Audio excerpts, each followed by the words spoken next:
y a un vieux proverbe africain que j'aime beaucoup qui dit ceci: ne te baisse jamais pour regarder dans le derrière de ton ami, parce que sinon, quelqu'un d'autre aussi va se baisser pour regarder dans ton derrière. La question que je me pose, et à laquelle j'ai encore beaucoup de mal à trouver des réponses, c'est est-ce que les coups d'État sont la solution pour libérer l'Afrique? Parce que récemment, on a vu en espace de 3 ans, il y a eu plus de 4 coups d'État dans pas mal de pays en Afrique, notamment en Afrique de l'Ouest. Beaucoup de gens sont contents, il y a beaucoup de choses qui se disent ainsi de suite, mais la question que l'on se pose vraiment, c'est est-ce que les coups d'État sont la solution pour libérer l'Afrique? Dans cette vidéo, on va parler non seulement des bons côtés en fait de ce qui est en train de se passer actuellement, mais aussi des inconvénients et de comment on pourrait voir les choses autrement. Je ne suis pas ici pour juger ni pour inciter à quoi que ce soit, mais c'est simplement un travail d'analyse que je vais faire parce que je me suis promis, je ne vais plus être indifférent à 100% à tout ce qui se passe dans mon continent. Si je peux me servir de ma voix pour montrer la voie, eh ben je le ferai avec grand plaisir.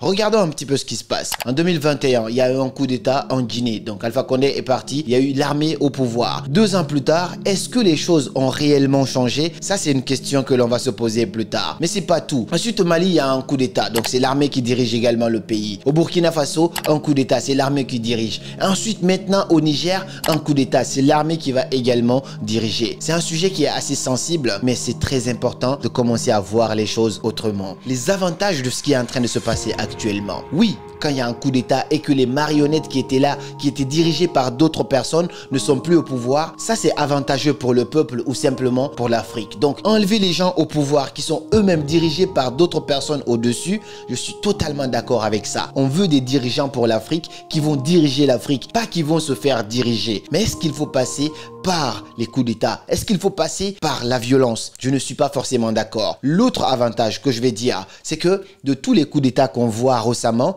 en tout cas, c'est des coups d'État qui sont plutôt calmes et bien travaillés, structurés. Ça aussi, c'est génial parce qu'il n'y a pas de sang qui coule. De mon enfance, j'ai grandi avec la philosophie qui disait que quand le sang d'un président coule sur un sol, eh ben, ce pays n'aura plus jamais la paix. Donc ça, il a été dit plusieurs fois. Heureusement, les coups d'État qui sont en train de se passer actuellement, c'est des coups d'État où on enlève simplement le président, on le garde ou après on l'amène quelque part, ainsi de suite, juste pour qu'il ne soit pas à la tête du pays. Au-delà de cela, l'autre avantage des coups d'État qui sont en train de se passer devrait être quoi? Les militaires reprennent le pouvoir pour ensuite organiser quelque chose de démocratique et donner le pouvoir au peuple. Mais c'est pas ce qui se passe la plupart du temps. Généralement, on a vu par exemple en Guinée, un jour il y a un militaire qui est arrivé au pouvoir comme étant président de la transition. Étant donné qu'il y a 3 choses qui changent l'homme dans cette vie, il y a le pouvoir, la femme et aussi l'argent, et ben au début il était au pouvoir pour organiser les élections. À un moment, on l'a entendu dire dans un discours, si vous ne faites pas attention, je vais me présenter moi-même pour être président. À la base, il voulait même pas être président et au fur et à mesure que le temps passait, il commençait à prendre goût. C'est plus facile de quitter ici pour arriver ici que de quitter ici pour arriver ici. Donc les gens au début, lorsqu'ils vont faire ce coup d'état là, c'est avec des bonnes intentions. Oui, on veut libérer l'Afrique, on veut que l'Afrique soit libre, on veut que le néocolonialisme s'arrête maintenant. Mais pourquoi après cela,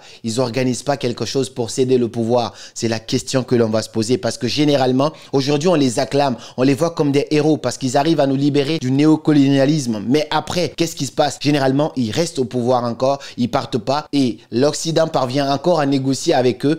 Eux aussi finissent par devenir des marionnettes. C'est pas ce qui se passe là maintenant, mais c'est simplement pour qu'on puisse se poser des questions par rapport à tout cela. Les grands inconvénients des coups d'État, c'est quoi? Le premier, c'est ce que je viens de citer tout à l'heure. C'est qu'au début, ils ont des bonnes intentions. Mais après, pourquoi ils ne cèdent pas le pouvoir? En Guinée, le président de la transition y est, ça fait plus de 2 ans. Et personne ne sait quand est-ce qu'il va quitter. Généralement, je pense pas s'il a l'intention de partir encore. Peu importe, je suis pas là pour le juger. Au-delà de ça, il y a d'autres pays également où ces mêmes choses se sont passées, mais ils restent. L'autre inconvénient, c'est quoi? C'est que les militaires ne sont pas forcément formés pour diriger. Oui, l'armée c'est cool. Oui, l'armée elle est forte. Mais le pouvoir, lorsque vous la reprenez dans les mains des marionnettes, pourquoi ne pas donner ce pouvoir-là aux gens qui sont préparés mentalement, qui ont fait des études pour cela et qui ont de bonnes intentions, c'est-à-dire qui ont le pourquoi de leur nation au fond de leur cœur. Et essayer par la suite de superviser les choses, de se dire on lui a donné le pouvoir. Lui-même il a peur parce qu'il sait qu'à tout tout moment, l'armée peut l'enlever à sa place. Donc, il doit servir les intérêts de son pays. Mais si vous enlevez le président et que vous dites que lui, c'est une marionnette, mais après, le pouvoir reste dans les mains des militaires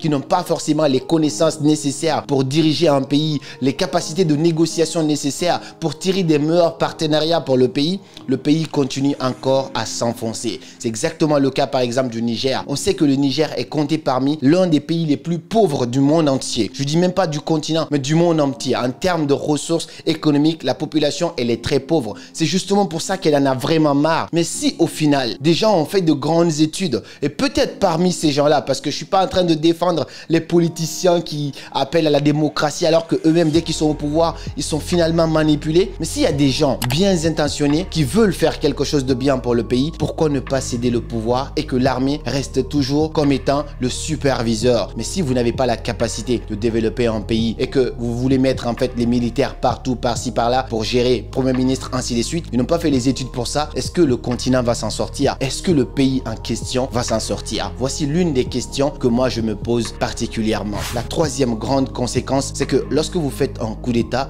vous repartez en fait de zéro. C'est pas mal si on est dirigé par des marionnettes et qu'on repart de zéro, c'est cool ça. Mais lorsqu'on repart de zéro, ça a aussi des conséquences économiques. Ça a aussi des conséquences économiques dans le sens où la population, on va par exemple voir le cas du Niger, on ne sait même pas ce qui va se passer parce que la CEDEAO a menacé, ils ont dit dimanche. On va voir d'ici dimanche qu'est-ce qui va se passer. Mais par exemple, si on coupe la nourriture, si on coupe les transferts internationaux, si on coupe les échanges entre d'autres pays et ce pays-là, ce pays continue encore à s'enfoncer, la famine grandit, la pauvreté grandit et les jeunes vont encore commencer à traverser la mer pour essayer de se retrouver en Occident, ainsi de suite. Et l'autre grand inconvénient, c'est quoi? C'est que les gens sont pas unis entre eux. Chaque président, il a aussi des toutous qu'il nourrit, ainsi de suite, qui sont bien quand il a l'argent, donc quand il est au pouvoir. Mais au final, si tu enlèves ce président-là, même si toi, tu es fort, homme fort, il y a forcément d'autres personnes qui ne sont pas d'accord avec ce que tu as fait. Donc pendant que toi, tu t'es baissé pour regarder dans le derrière de quelqu'un, quelqu'un d'autre aussi est en train de chercher sa stratégie pour commencer à se baisser et regarder dans ton derrière. Et au final, vous ne vous arrêtez plus jamais. Il y a des pays où il y a eu plus de 3 coups d'État, où il y a eu plus de 3 tentatives de coup d'État. Lui, il essaye finalement, lui, il quitte, lui aussi, il vient, ainsi de suite. Et à un moment, on s'arrêtera quand, en fait, finalement? Oui, à 100% d'accord que les marionnettes qui sont dirigées par l'Occident, que c'est comme, en fait, c'est simple. Tu as une relation avec quelqu'un. Tu as un business avec quelqu'un. Tu dis, écoute, je ne veux plus faire business avec toi. Pourquoi tu ne pars pas? Il veut plus faire business avec toi. Le Niger dit qu'il ne veut plus de ses relations avec la France. Mais pourquoi la France s'obsède à rester en disant, oui, on va défendre nos intérêts? Mais c'est quoi tes intérêts? C'est pas ton pays. On te dit, on te veut pas, mais vas-y. Mais si au final, tu dis que tu es en train d'apporter ton aide, ton soutien économiquement à quelqu'un, mais ça fait combien de temps tu le nourris? Il est jamais sorti de la pauvreté. Finalement, il te dit, toi, ce que tu es en train de me donner là, franchement, je pense que c'est empoisonné. J'ai envie d'arrêter ça et commencer autre chose. Pourquoi tu ne cèdes pas jusqu'à menacer en disant que vous pouvez même faire des interventions militaires? Mais c'est pas votre pays. On vous dit de partir, partez.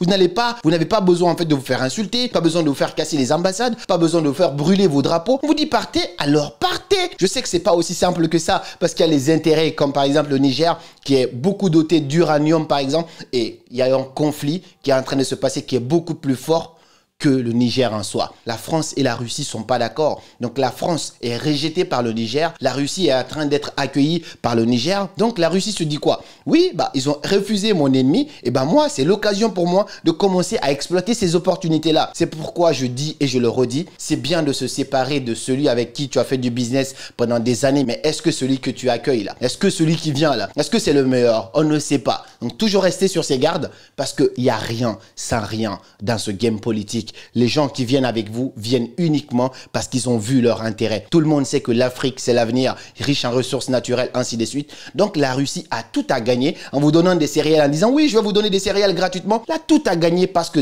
ça écarte d'abord son ennemi, qui est la France, parce qu'ils ne s'entendent pas. Et au-delà de ça aussi, bah, lui, il va commencer à profiter de cela. Il sait qu'il va avoir des avantages. Espérons que ça soit un commerce équitable et que l'Afrique gagne et que la Russie gagne. On verra cela parce que c'est même pas toute l'Afrique déjà. Mais est-ce que les coups d'État sont la solution pour libérer l'Afrique? J'ai aussi peur. J'ai peur parce que le conflit, il est beaucoup plus fort que le Niger. Je vous dis, c'est pas que le conflit du Niger.